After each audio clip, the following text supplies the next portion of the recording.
Let's take you live there to my colleague Sipho Stuurman, who's been covering this story since the beginning. Thanks very much, Sipho, for joining us. What's happening?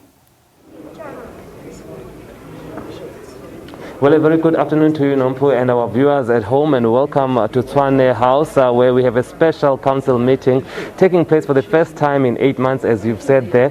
And the latest is that two parties, the DA and EFF, have put up candidates for the mayor's seat. The ANC are choosing to abstain from nominating a candidate. The DA, of course, nominating Randall Williams as their candidate, and EFF nominating its regional chairperson, Moafrika Mobongwane, as its candidate for the mayor's seat. Nombu.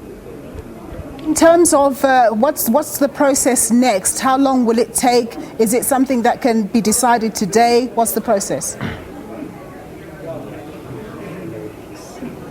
Look, from previous meetings here that we've attended, they've descended into chaos, but I must say that today things are running far smoothly, and they're running a bit faster. So what we're expecting is that the process will take about an hour for the voting to take place. The IEC officials are here to assist to ensure that it's a fair and democratic process. So it does seem likely that we will get a new mayor for Tshwane, looking at how things are proceeding. But of course, I must tell you though, from purely numbers point of view, we know that the DA has around 97 seats in council. The EFF has about 25. So if the EFF will stand a chance to take the mayor's seat, they will need the backing of the ANC. But the ANC has just announced here that they are not going to be voting for any candidate. But of course, with adjourned now, we don't know if there are going to be any deals that are struck behind the scenes. We'll have to wait to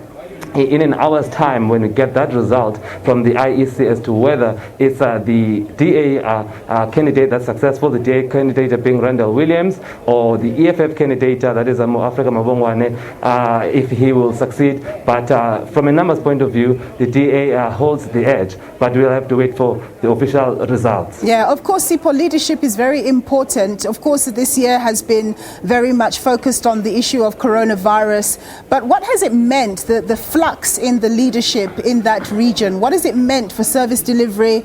And what are people saying? Are they quite miserable because of the lack of leadership? Tshwane has been in a state of chaos politically. It finds itself here as a result of the staged walkouts that we've seen earlier on in the year, and then from the staged walkouts that collapsed council, we had that intervention by Gauteng MEC, the Kokta MEC, that is Lebogang Maile, who then placed the metro under administration, and then subsequent to that, he appointed the 10 administrators to run the city, but the running of the city by the administrators has not gone down well. There's been a lot of service delivery concerns.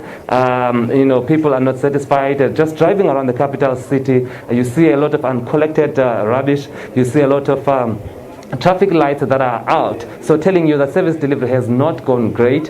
Even the administrators themselves have admitted to this, saying that yes, they wish they could have done things better in their tenure here, but I suppose it's a big metro. There was a lot of work that they did not anticipate here in Tshwane. So I think having a stable leadership that is directly elected by the people will bring a bit of stability and perhaps then improve service delivery. But of course, we know that the metro elections are coming up sometime next year. So whoever is elected here, they only have a few months in office. What difference will they really make? We'll have to wait and see. Indeed. Thanks very much, Sipho, for that report.